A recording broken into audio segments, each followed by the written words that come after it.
Hello everyone, I hope आप सभी लोग बहुत अच्छे होंगे और उतनी बेहतरीन तरीके से आप सभी लोग की पढ़ाई चल रही होगी। तो भाई ऑन योर डिमांड बच्चों हम लेकर आ गए हैं क्या भाई आपके 12th इकोनॉमिक्स की बच्चों 2 मार्क्स वाली 2 नंबर वाली मोस्ट इंपोर्टेंट क्वेश्चंस। तो बच्चों देखो ध्यान से, यहाँ पर पूर्ति वक्र के बाईं ओर खिसकने के प्रमुख कारण बताना है। जो पूर्ति वक्र होता है बच्चों वो बाईं ओर खिसक जाते हैं तो उसके कारण आप लोगों को बताना है भाई।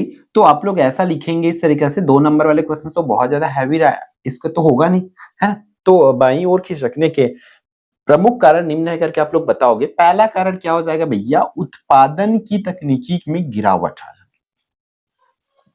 जो उत्पादन की तकनीक है उसमें गिरावट आने के कारण जो है पूर्ति वक्र जो है गिर सकते हैं बच्चों, बाईं ओर खिसक सकते हैं। या दूसरा आप लोग इस तरीके से लिख सकते हैं, अन्य वस्तु की कीमतों में वृद्धि हो जाने के कारण ऐसा हो सकता है।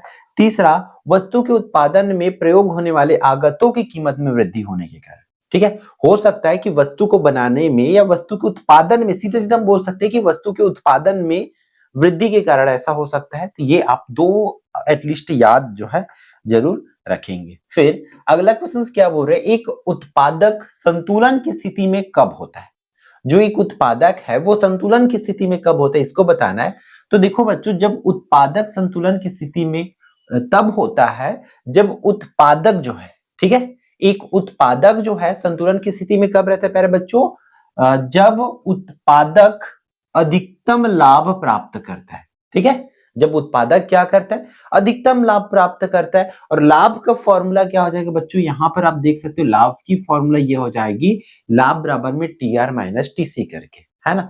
ये अधिकतम होना चाहिए हमेशा। ठीक है, अगर मान के चलो टीआर का मान ज्यादा है किससे बच्चों, टीसी के, तब असामान्य लाभ है। लेकिन टीआर का मान जो है, ठीक है, कम होती है टीसी से, वहां पर हानि होता है बच्चों। इस तरीके से ये चीजें आप लोग लिखेंगे। सिंपल सी चीजें आपको याद रखना, जब लाभ अधिक होता है तभी जाके संतुलन की स्थिति हम उसको कह सकते हैं। दूसरा, सॉरी, क्वेश्चन नंबर 3 क्या बोल रहा है, फर्म एवं उद्योग में अंतर आपको बताना है कि फर्म और उद्योग में क्या अंतर है। तो एक या एक से अधिक उत्पादन इकाइयों को फर्म कहा जाता है। ठीक है, एक या एक से अधिक उत्पादन इकाइयों को अपन क्या कहते हैं, फर्म कहते हैं। जबकि बहुत से ऐसी फर्म जो एक ही वस्तु का उत्पादन करते हैं उसे उद्योग कहते हैं। ठीक है, हम इकाइयों को क्या बोल सकते हैं, फर्म बोल सकते हैं जो एक या एक से अधिक उत्पादन करता है ना। एक या एक से अधिक उत्पादन करते हैं उसको अपन फर्म कहते हैं, और फर्म के समूह को क्या कहते हैं, अपन उद्योग कहते हैं। इस तरीके से आप बता सकते हैं। क्वेश्चन नंबर 4 भाई क्या बोल रहा है, प्रभावी मांग किन तत्वों पर निर्भर करता है उसे बताना है। ठीक है, जो प्रभावी मांग होती है किन किन तत्वों पर निर्भर करता है या किन तत्वों पर निर्भर करता है। तो देख लो बच्चों, कुल आपूर्ति फलन पर, है ना, और कुल मांग फलन पर। एक तो पूर्ति फलन और एक मांग फलन, कुल पूर्ति फलन और कुल मांग फलन इस पर जो है निर्भर करती है। इस तरीके से आपको लिखना है। फिर प्रश्न क्रमांक 5वां क्या पूछ रहा है 2 नंबर के लिए आपके, पूरक वस्तुएं किसे कहते हैं। ठीक है, तो इसी तरह से प्रश्न आपको पूछे जाएंगे। पूरक वस्तुएं वे वस्तुएं होती है जो किसी आवश्यकता को संयुक्त रूप से संतुष्ट करती है। ठीक है, पूरक वस्तु किसे कहते हैं, कोई ऐसी वस्तु है भाई हमारी बहुत सारी चीज का मतलब, उसी से हम ये भी कर सकते हैं, उसी से हमारा ये भी काम निपट जाएगा, उसी से ये भी काम निपट जाएगा। कोई ऐसा चीज जिससे हमारा बहुत सारा काम निपट जाएगा, वो मेरी क्या कहलाती है, पूरक वस्तुएं कहलाती है। उसी चीज को वो संयुक्त रूप से संतुष्ट करती है, किसी आवश्यकता को संयुक्त रूप से संतुष्ट करती है, वो क्या कहलाती है। जैसे पेन व स्याही, कार व पेट्रोल, इस तरीके से बच्चों। क्लियर है। फिर पूर्ति के विस्तार से आप क्या समझते हैं, पूर्ति के विस्तार से तो अन्य बातें समान रहने पर जब किसी वस्तु की कीमत में वृद्धि होने से उसकी पूर्ति में वृद्धि हो जाती है। ठीक है, इसे ही पूर्ति का विस्तार कहते हैं। मतलब कोई वस्तु है, ठीक है, क्लियर है बच्चों, जब किसी वस्तु की कीमत में वृद्धि हो रहा है मान के चलो, ठीक है, तब उसकी उसकी पूर्ति में भी वृद्धि हो जाती है, तब उससे ही पूर्ति विस्तार कहा जाता है। इसको आराम से इस तरीके से आप लिखेंगे। फिर अगला क्वेश्चन है आप लोग का, पूर्ति एवं स्टॉक में अंतर लिखना है आप लोगों को बच्चों।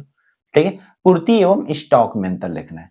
तो देख लो कैसे हो जाएगा पूर्ति एवं स्टॉक में अंतर।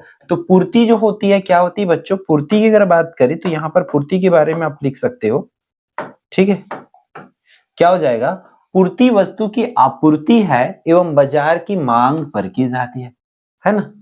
पूर्ति बाजार की मांग पर की जाती है और स्टॉक वह मात्रा होती है जो किसी विशेष मात्रा किसी समय विशेष पर मात्रा जाता है ना। इस तरीके से क्या कर सकते हैं। फिर पूर्ति का समय काल होता है जबकि इसका स्टॉक का समय काल नहीं होता है। इस तरीके से बच्चों इसके दो अंतर जो है बच्चों आप लोग याद रखेंगे। प्रश्न क्रमांक 8वां क्या बोल रहा है, उच्चतम निर्धारित कीमत से क्या तात्पर्य। उच्चतम, एक न्यूनतम निर्धारित कीमत होती है और एक होती है उच्चतम निर्धारित कीमत। तो उच्चतम निर्धारित कीमत से क्या तात्पर्य, किसी वस्तु की अथवा सेवा की सरकार द्वारा निर्धारित की गई ऊपरी सीमा को। मान के चलो कोई बोल देते हैं कि भाई किसी भी चीज का आप मान के चलो बोल दिए, सरकार द्वारा निर्धारित कर दिया गया है कि आप आधार कार्ड का, है ना, अभी अपडेट है, आधार कार्ड से संबंधित कोई भी हमें वहां पर सेवा कार्य करवाना हो, नाम सुधारना जैसा भी, वहां पर 75 रुपीज लगेगा, वो उसकी उच्चतम है, उससे आप कम ले सकते हो, ज्यादा नहीं ले सकते। क्लियर है बच्चों, ठीक है। तो किसी वस्तु अथवा सेवा की सरकार द्वारा निर्धारित की गई उच्चतम मूल्य को ही, है ना, उच्चतम कीमत को, किसी वस्तु का सरकार द्वारा निर्धारित की गई उच्चतम मूल्य को हम लोग क्या बोलते हैं, उच्चतम निर्धारित कीमत कहते हैं। इस तरीके से आप इसको बताएंगे बच्चों। फिर क्वेश्चन नंबर 9 क्या बोल रहा है, ऐच्छिक बेरोजगारी इसके क्या कारण है। तो ऐच्छिक बेरोजगारी के कारण हो सकते हैं, पहला, व्यक्ति आलसी होगा, निष्क्रिय होगा, निकम्मे हो, है ना, तब वो क्या होते हैं, वो ऐच्छिक बेरोजगारी है बच्चों। भाई आलसी है तो कौन क्या कर सकते थे, जबरदस्ती तो थोड़ी नौकरी लगा दी है ना। निष्क्रिय होगा मतलब उस पर मेहनत ही नहीं कर रहा है, निकम्मा है। इस तरीके से कुछ व्यक्ति धनी होते हैं अतः उन्हें काम करने की आवश्यकता नहीं होती है। तो इच्छिक बेरोजगारी के आलसी होती है, या तो वो निकम्मा है गिरी होगा, अगला जो है उसके पास पर्याप्त मात्रा में पैसे है कि उसको काम करने की आवश्यकता नहीं है, ये है ऐच्छिक बेरोजगारी। फिर प्रतिबंधित बहाव विनिमय दर किसे कहते हैं। तो यह विनिमय दर को निर्धारित करने के लिए नियमों अथवा निर्देशों का कानूनी घोषणा है। ठीक है बच्चों, प्रतिबंधित बहाव विनिमय दर क्या होती है, एक नियम है, इसे हमें किसी पूर्व निर्धारित समता ध्यान में नहीं रखा जाता है। ठीक है। फिर पूर्ति संकुचन क्या है बच्चों, तो पूर्ति संकुचन को आप इस तरीके से बताएंगे, अन्य बातें समान रहने पर जब किसी वस्तु की कीमत में कमी होने से उसकी पूर्ति में कमी होती है। जैसे ही हमने पिछले में देखे थे, किसी वस्तु की वृद्धि होने पर उसके पूर्ति में वृद्धि होती है ना, देखे थे प्रीवियस क्वेश्चंस में। उसी तरह पूर्ति संकुचन में क्या होती है बच्चों, ये संकुचन होती है। संकुचित मतलब वो कम होता जाएगा, जैसे ही उसकी कीमत में वृद्धि होगा तो उसकी पूर्ति में भी कमी आएगा, इसे ही पूर्ति संकुचन कहते हैं। इस तरीके से आप लिखेंगे। क्वेश्चन नंबर 12, पूर्ति अनुसूची से क्या आशा है। तो पूर्ति अनुसूची एक तालिका है बच्चों। क्लियर है, क्या बताएंगे कि पूर्ति अनुसूची आपका क्या हो जाएगा, एक तालिका है जो वस्तु की विभिन्न संभाव्य कीमतों पर बिक्री के लिए प्रस्तुत की जाने वाली उस वस्तु की मात्रा को दर्शाती है। ठीक है बच्चों, मतलब पूर्ति अनुसूची से क्या तात्पर्य, पूर्ति अनुसूची से ये क्या तात्पर्य है कि हम उस वस्तु को किन किन कीमत पर बेच सकते हैं, ये निर्धारित करती है, ये बोल सकती है, सिर्फ एक तालिका होती है। अगला, फिर शून्य अधिमांग एवं शून्य अधिपूर्ति क्या है। तो जिस कीमत पर बाजार मांग एवं बाजार पूर्ति बराबर होते हैं वह शून्य अधिमांग एवं शून्य अधिपूर्ति होती है ना। जिस कीमत पर बाजार की मांग और बाजार की पूर्ति जो है शून्य हो गया, वही क्या कहलाता है, शून्य अधिमांग या शून्य अधिपूर्ति कहलाता है। क्लियर है। क्वेश्चन नंबर 14, किन्स का उपभोग मनोवैज्ञानिक नियम बताना है। तो किन्स के इस नियमानुसार जब आय में वृद्धि होती है, जब आय में वृद्धि होती है तब क्या होती है बच्चों, उपभोक्ता उपभोग भी बढ़ता है ना भाई।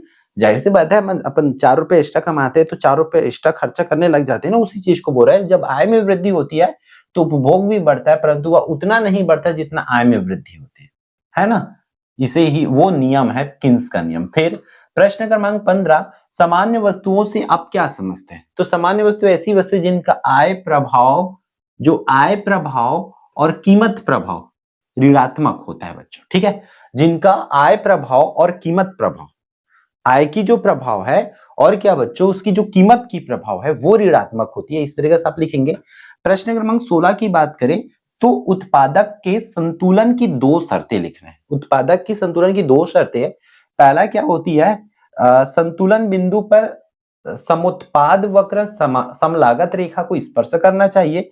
दूसरा, समुत्पाद वक्र संतुलन बिंदु पर क्या होती है बच्चों, जो मूल बिंदु होती है उसके प्रति क्या होते हैं, उन्नतर होना चाहिए। क्लियर है। फिर प्रश्न क्रमांक 17 क्या बोल रहा है, पूर्ति की लोच के घटक लिखना है, पूर्ति की लोच की घटक। तो देख लो, इसको याद करते हुए चलेंगे। क्या होती है? समयावधि, है ना, वस्तु की प्रकृति, प्राकृतिक अवरोध, उत्पादन लागत, उत्पादन की तकनीक, ये है बच्चों उसकी लोच। क्लियर? फिर प्रश्न क्रमांक 18 क्या बोल रहा है? स्थापन्न वस्तु की कीमत में वृद्धि होने पर संतुलन कीमत पर क्या प्रभाव पड़ेगा? तो स्थापन्न वस्तु की कीमत में वृद्धि होने पर संबंधित वस्तु की मांग मात्रा में क्या होगी बच्चों? वृद्धि होती है, जिससे उस वस्तु के संतुलन कीमत में भी क्या होती है? वृद्धि हो जाती है बच्चों। इस तरीके से लिखेंगे। क्लियर है? अगला क्वेश्चन, समग्र पूर्ति किसे कहते हैं? क्वेश्चन तो रिलेटेड ही आएगा बच्चों, बहुत ज्यादा वेरिएशन आपको देखने को नहीं मिलेगा, इसलिए ढंग से अच्छे से कर लेंगे। समग्र पूर्ति जो है कीमत वस्तु की बिक्री से प्राप्त होने वाला या कम से कम आवश्यक आय होती है बच्चों, जो उत्पादन तथा रोजगार के स्तर को बनाए रखने के लिए उत्पादकों को प्राप्त होना जरूरी है। मतलब घाटे पे नहीं जाना चाहिए, ठीक है, इस तरीके से। फिर सीमांत प्रतिस्थापन दर क्या है? तो सीमांत प्रतिस्थापन दर की परिभाषा आप यहाँ पर देख सकते हैं।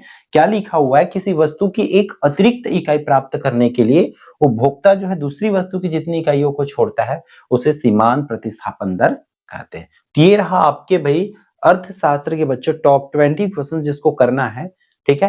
आपके 2 नंबर वाले क्वेश्चंस के लिए भी 2 नंबर छोटे वो तो कंफर्म नहीं होते, तो आपको और भी क्वेश्चंस करना होगा, बट ये क्वेश्चंस मस्ट है, इसको कर लीजिए ताकि आपकी तैयारी में भी कोई भी असर ना पड़े। ठीक है बच्चों, तो इस वीडियो में इतना ही। फिर हम मिलते हैं अगले इंपॉर्टेंट वीडियो में। जय जवाहर, जय Chhattisgarh and all the best.